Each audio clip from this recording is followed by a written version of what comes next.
So you're all gathered here, eager to learn Tai Chi. I want to say that I'm happy that you're here, and I'll try my best to make Tai Chi easy, appealing, something that's lasting, besides interesting and beneficial. Okay, I'll do that. That's my job. Okay, your job is to follow me as best as you can, to welcome in new knowledge, to make yourself understand what it can do for you, knowing the limitations of what we do because of the body and the person of who you are. That's fine. Everybody has limitations. But at the same time, know that you are given a gift. Everybody has a gift within their body and their mental mindset. And we want to use that gift to the best, in the best way we know how when we learn Tai Chi. If you remember that and you follow that, I can almost, you can be reassured that if you learn Tai Chi, the benefits are great. Okay, and you'll continue to learn more about yourself. So I'm going to begin our class now. Okay, good morning. Welcome to Tai Chi lesson number 2. So this morning I would like to review what we learned in last week. Okay. As a refresher, we learned that we are doing Yang 10 style Tai Chi. It is composed of 10 movements, and we covered 2 to 3 movements last week. We learned that in Tai Chi, it's not just the hands moving,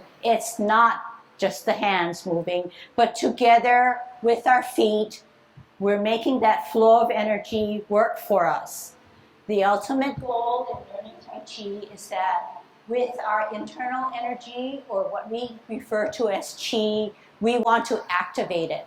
Activate it to a point where our body movements are dependent upon how our Qi is flowing.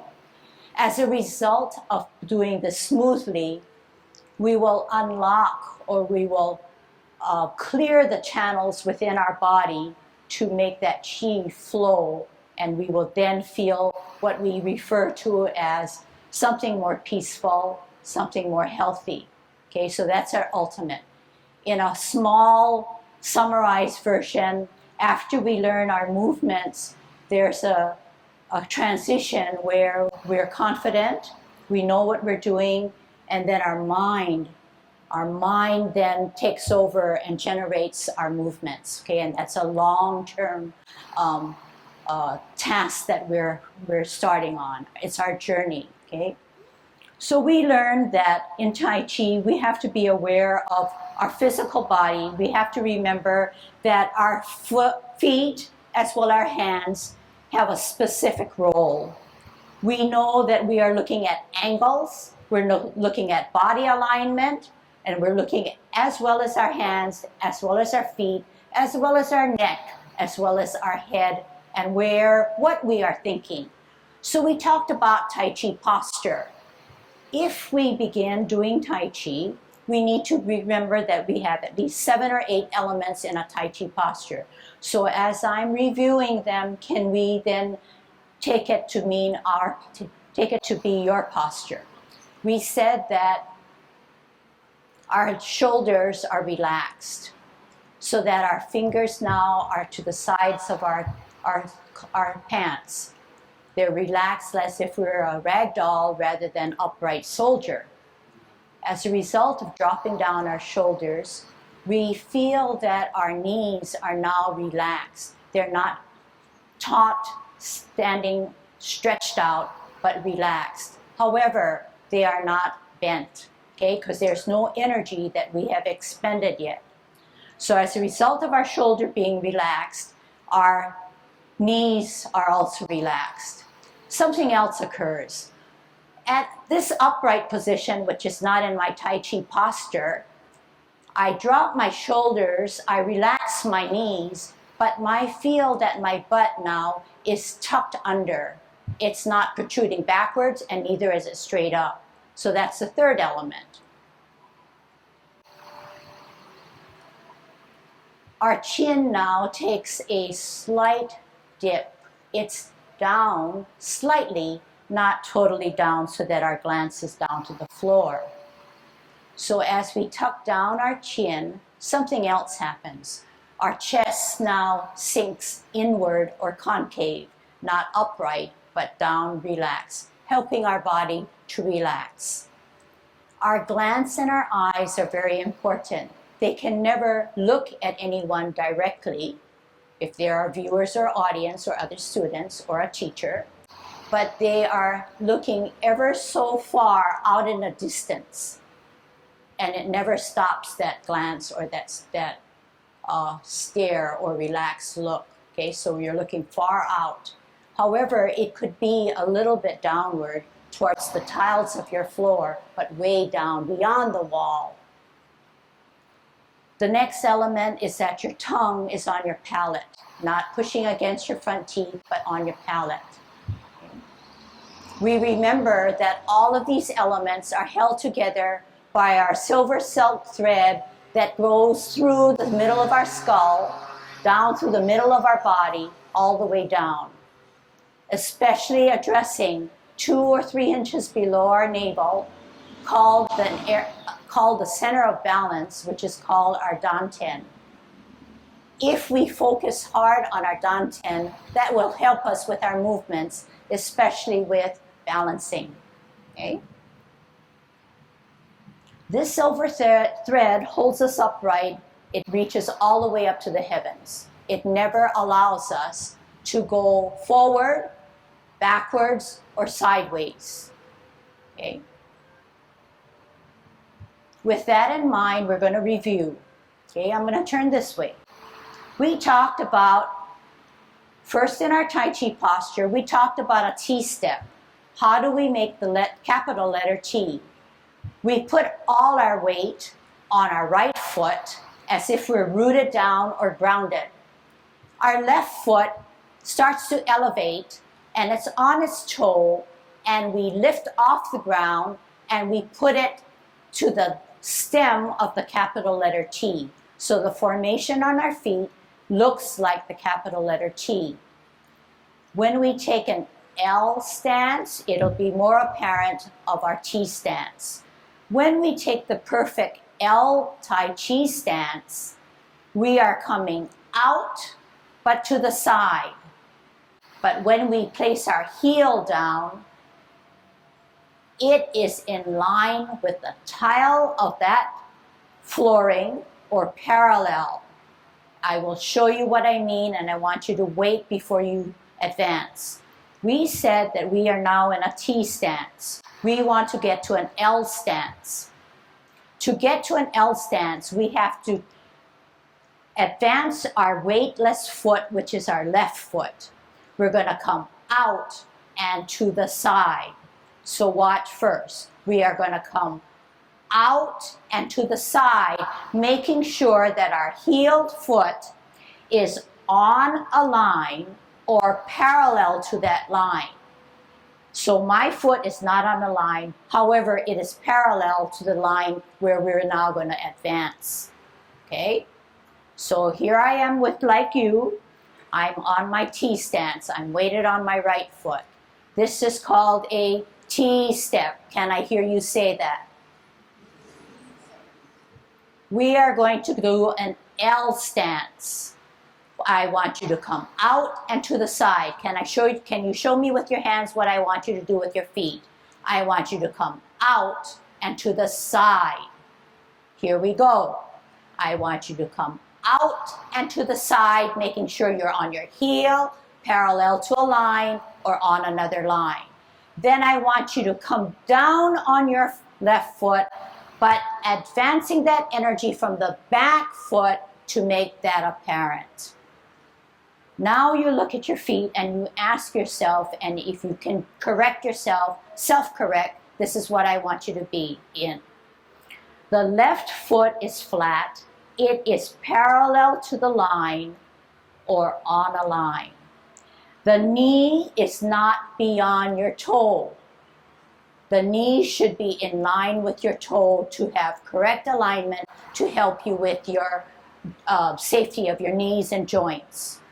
Your back or right foot should now make the adjustment to make it 45 degrees according to your left or advanced foot. So it can't come out this way like we first started, but it has to pivot on its heel to make that adjustment. Okay, everybody follow. Okay, going on. I want you to slowly drag, and I'll show you first, your left foot, don't do it, backwards, straight. Don't do it yet.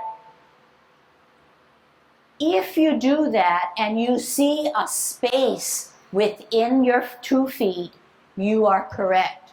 So I'm going to go back out where you are. I'm making sure my knee is not beyond my toe. I'm going to push my weight to the back foot as I drag this foot as straight back as I can and stop when you come to your other foot. The question now remains, is there a gap between your right foot and your left foot? If there is a gap, you have done it correctly, or you have given me the correct formation. If there is not a gap, then I would like you to make the adjustment. Remember when I said that you can follow me now, when you're in a T stance, I want you to come to an L stance, I want you to come out and to the side. So to make the adjustment, you have to come out, but to the side a little bit more, but not too exaggerated, so that when you do drag your foot back, it will not connect or clash. All right? Any questions so far? Do you follow? Okay? So let's do a better one for everybody. Okay? You're in your Tai Chi posture. You have 50% of your weight on your right, 50% of your weight on your left. You're putting all your weight on your right foot, grounding it and making it rooted. You're lifting up your heel. You're putting it on its sole. You're then lifting off the ground and making the capital letter T. We are now in a T stance. We are going to advance to an L stance. We want to come out and to the side to make a big gap, but not so far that we're going to stretch our bodies too much. So here we go. Out and to the side and on your heel. Your weight is on the back. You're going to as you flatten out your left foot, you're going to make the adjustment in the back foot to a 45-degree angle. Good. Now check your knee. Is it bent and is it in line with the toes of your left foot? Then we're going to come back and sit back. Sit back. And I'm going to use this and you're going to use this. Because why? Everything is coming back towards your back leg. You want the weight there because you want to pivot on your left heel. Once you feel the weight there, you should feel some pain, some hurt. You're going to now pivot on your left foot and make it towards the wall on a line or parallel to the line. You're putting now the weight on your left foot as if it's rooted, and your right foot starts to turn and it forms the capital letter T. Okay, now what are we going to do? Where's the weight? On the left. We're doing the opposite now. We're going to come out and to the side with our right foot. Let's try it. Out and to the side, making sure there's a big gap, parallel to the line, on your heel or on a line.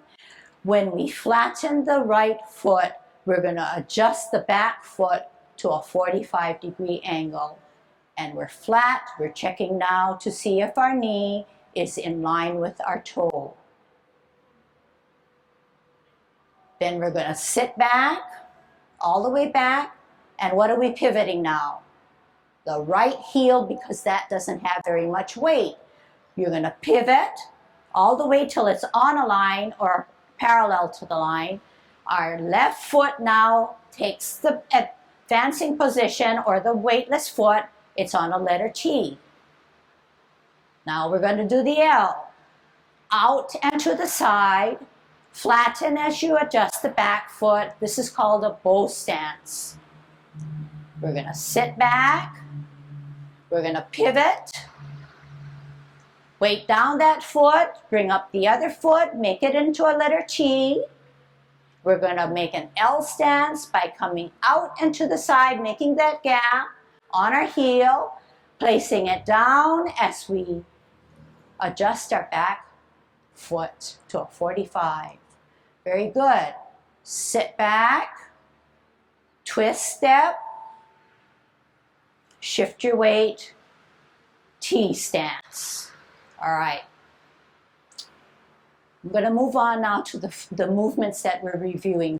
You often hear that doctors or people in the medical field or friends with good advice always say, take Tai Chi, it'll help you with preventing falls. And I think many of you have heard it, and maybe that's perhaps one of the reasons why you enrolled. So to understand the discipline of Tai Chi, if you were to do it as a routine, it carries over to your daily activities. If it does that, then if you learn correct posture, alignment, and it becomes routine for you, it'll help you with things outside of Tai Chi. But first you have to know, learn, and then practice so it becomes natural. So the item that Ken brought up is that if you were to shuffle like this with both weight evenly or not allowing us to advance, because we know that the advancing foot always has to be the foot without any weight or hardly any weight to be safe. If I have both feet like this and I try to advance, it won't work. You don't know whether to take care of left, right, back, front. But as long as you know and you train your mind, I can only move the advancing foot because I'm grounded on my other foot or opposite foot, then that creates a safety measure for you. Okay? And it's not just in T-step, L stance and all of this, but it is in daily activities and being in your Tai Chi posture. If you were to walk like this, you know what happens? Your silver thread is definitely out of whack, and you're aiming for the fall. Anybody who comes to distract you or a noise or heavy groceries or babies that you're carrying, you're apt to go down. All right. Let's do our movements now, okay? Before we do our warm-ups. We said the first movement is called commencing form, second movement, repulsing of the monkey. And then we're going to do our warm-up exercise because now that's done with our review. And then we're going to challenge ourselves and learn a third movement called brush knee, right? So as a refresher, you can stand there, you can do it with me, but I will be facing you so that you can see what I'm going to do after I reverse, okay? This is commencing form. We're in our Tai Chi posture. We're going to slowly drain the weight off of our left foot. We're elevating our heel, putting it on the sole, putting it on our toe, off the ground, opening, shoulder width away, gradually coming down, just as if we're doing the reverse of what we did. Our hands now rotate to the middle of our thighs. We take a deep breath in as we use the power and energy of our core muscles. At shoulder level, we reverse the process by first dropping our shoulders, dropping our elbows as a result, dropping our wrists, flexing our knee. We're centering our front hand. We're looking at our back hand that's higher. We're bringing it to our ear. We're turning our face. We're meeting in the middle. We're pushing and pulling. We're repulsing the monkey by centering and opening, looking at our backhand, bringing it to our ear, turning our face, meeting in the middle, pushing and sliding backwards, pulling backwards. This is our new movement. I'll do it for you just for an overview. This is called brush knee. Ear, hand, heel, face, brush your knee on one side. Sit back, twist step, T stance, looking at my backhand, L stance, turning my face, brushing my knee. Sitting back, twist step, and then next week's is another movement called parting the wild horse's mane. Okay, so I'm going to be like you. We're going to review what we learned and challenge ourselves. Okay, here we go. Tai Chi posture. Commencing form. Slowly put all your weight on your right foot. Alleviate the weight on your left. Pushing up your heel, on your sole, 99% on your toe, off the ground, open, shoulder width away, toe down, sole down, arch down, heel down. Hands rotate to the middle of your thighs. You're at 50-50%, evenly distributed weight, bringing up arms both up. As you take a deep breath in, shoulder level, drop down your shoulders, drop your elbows, drop your wrists, flex your knees. Center in your left hand, looking at your backhand that's higher, open, bringing it to your ear, turning your face, meeting in the middle, repulsing the monkey. Center, look at your backhand, bringing it to your ear, turning your face, meeting in the middle, pushing and pulling. Here's a drill. Center, open, bring it to your ear, turn your face, meet in the middle, repulsing of the monkey. Center, look at your backhand, open, bring it to your ear, turn your face, meeting in the middle, pushing and pulling. Here's your challenge. New movement. T stance. Left hand by your waist, right hand up higher. You're going to multitask. You're going to move with an L stance as you bring your top hand to your ear. Do this motion. Try the best you can. You're going to step out with an L, bring it to your ear, and you're going to use your left hand to brush your knee, centering your right hand. Here comes the sit back. Here comes the twist step. Right hand now parallel to the waist of your body, looking at your top hand, back hand, left hand. Step out and to the side, L stance, bring it to your ear, brush your knee. Sit back, twist step, hold your ball on a T stance. All right. So that was your challenge. It seemed funny. You could give me a laugh. And that's what Tai Chi is all about. Okay? You relax yourselves. You let new knowledge come in. You test out your body. You're willing to try something new because you know that through our journey in Tai Chi, it will be beneficial to you. Okay, so Sally, are you okay over there? Yeah, you like that angle? Okay. So if anybody wants to move around and test where is a good stance, I would appreciate it if you do it now. All right. Okay, when do you know how to breathe and how do you breathe? For now and forever, you breathe naturally. Okay? So we know that breathing is very important. We know that it's diaphragmatic breathing rather than shallow lung breathing. But we also know that if we were to add many variables, feet, knees, thighs, hips, hands, neck, face, eyes, and breathing, it's much too much. So good question, and I will answer it in a general way. You breathe naturally, okay? You breathe naturally, meaning however you breathe and however your body rhythm says to breathe. But make sure that tongue is on your palate. And make sure that if you can go beyond that, more than likely, when you do an outward movement, you are exhaling. When you're bringing a movement to yourself, you're inhaling. Okay, so outward movement, exhaling, inward movement, inhaling. But it's too much. So the best rule of thumb is for now, breathe naturally, enjoy yourself, okay? Have fun. I like to see laughter. I like to see smiles. I like to hear questions because I know you're tuned in, okay? And my job then becomes a little bit more interesting, okay? And I enjoy that job of helping you to remind yourself to repeat, to challenge you and all.